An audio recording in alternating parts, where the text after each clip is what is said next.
Episode 177, Agroecology and SALT Systems. This is the World Organic News for the week ending 15th of July 2019. John Moore reporting. Decarbonise the air, recarbonise the soil. Today I'm looking at some variations on the regenerative model, agroecology and a thing called SALT, sloping agricultural land technology, and SALT 2. Simple agro-livestock land technology. Firstly to the agroecology. From the site Common Dreams comes the piece, Agroecology as Innovation. Quote, agroecological sciences offer just the kind of innovation small-scale farmers need to increase soil fertility, raise productivity, improve food and nutrition security, and build climate resilience. End quote. The key to this is the ecology part of agroecology. We all have a vision of what agriculture might look like, or even what it looks like now. The addition of an ecological approach makes much sense, especially for small-scale farmers. The get big or get out idea of industrial agriculture comes with far too many costs. The current glyphosate legal actions are but the tip of the iceberg. Imagine a township or city taking legal action against those who advocated, promoted and subsidised the industrial systems which wrecked the local water supply.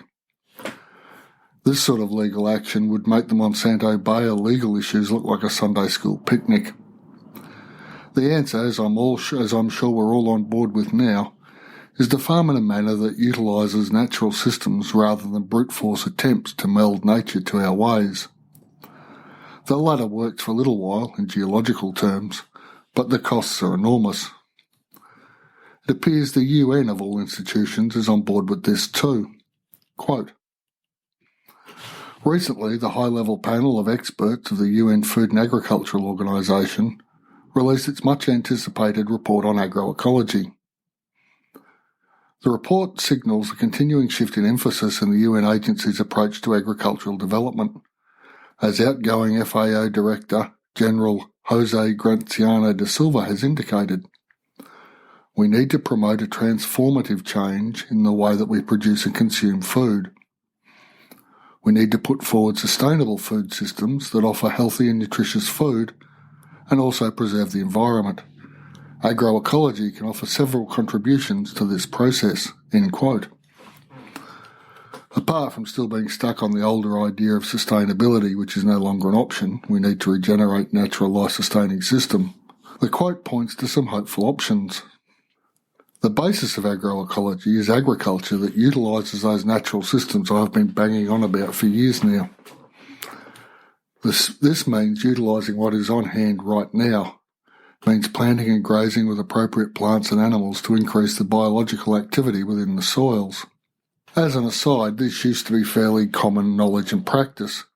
Despite the fact that he was preparing native Australian soils for an evolved fertile crescent grain, James Roos, the first colonial settler to be given both land and a commission to grow wheat in the colony of New South Wales, went through the process of adding organic matter to our thin old soils. He planted, grew and ploughed into the soil 6 or 7 wheat crops before he actually harvested any grains. The soil simply could not support the crop until the organic matter content was sufficient. We have vast areas of agricultural land with diminished soil biology requiring this sort of attention.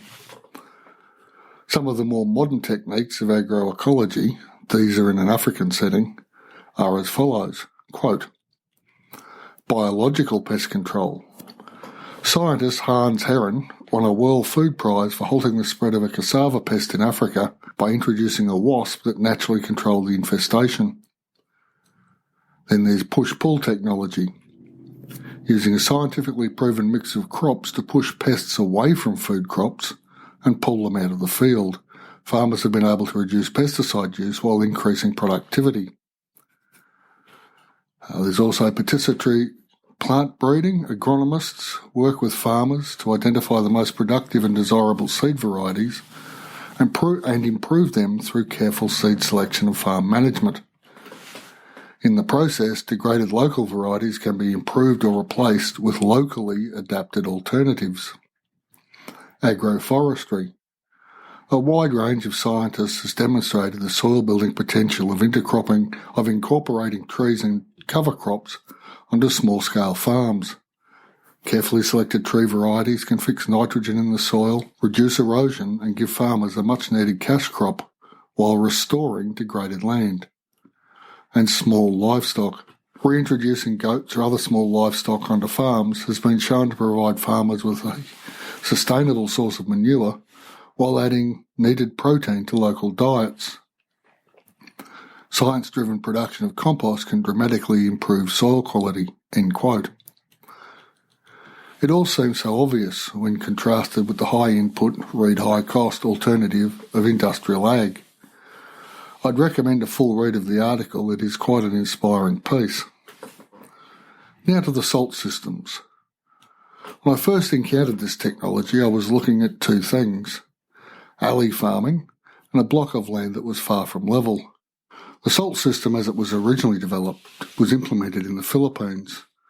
It is a system well suited to the 60% of agricultural land in that country described as uplands, which has a slope of more than 18 degrees. So what's involved? First, hillsides are marked out along contours. Quick-growing trees are established along these contours to produce alleys running across the slope. These slow water runoff, reduce soil erosion and produce a number of products: firewood, fruits, fodder. Once the soils are stabilised, the alleys can be planted out to crops or run as pastures with supplemental feeds coming from the alleyways.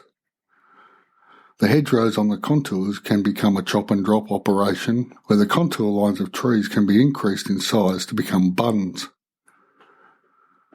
These further slow the pace of water across the landscape while being able to support larger tree communities.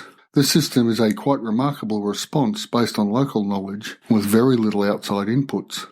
There's a link in the show notes to a great 7-page PDF explaining why and how. It is also highly recommended. SALT 2 is but a variation on the SALT system, but it more fully integrates livestock into the system. Predominantly small ruminants, sheep and goats, but with room for swine, I'm sure. The link in the show notes is to a goat-specific approach that would be a good option too. Again, I would recommend a full read of this. I'm firmly of the opinion that this sort of alley farming could bring great benefits to not just sloping land but all degraded landscapes. The distance between tree rows would possibly be a little wider on flattish land, but not necessarily so. The whole idea seems to be a great way to introduce biodiversity, plant and animal, to farming systems. With the right choice of trees, the options mentioned before, fruit, firewood, fodder and a chop-and-drop mulch, a smallish farm could become nearly self-sufficient within these areas. Even in larger backyards, smallish contour following low hedgerows of, say, dwarf fruit trees could work. We are simply limited by our ingenuity in these matters. We are the thinking ape, so let's stop thinking we have all the answers and start thinking about how we can incorporate the systems of nature with a few billion years head start on us into our food systems. It's not that hard, really. It takes a little internal fortitude and a decision to make a change for the better. So if you're interested in finding a way of bringing some regeneration to where you live, may I suggest you have a look at our upcoming online conference, Living Soils Backyard Regen, running from the 16th to the 18th of September. For a mere $67 Australian, you receive access to over 6 hours of material from people who have had their hands actually in the soil, PDF summaries of their presentations, and access to the closed Facebook group where we can discuss the topics covered by the conference, interact with like-minded people, and actually change the world for the better. And on that note, I'll draw this episode to a conclusion. Decarbonise the air, recarbonise the soil. There's a link at the top of the show notes to the Regen conference if you're interested. So thanks for listening. I'll be back next week.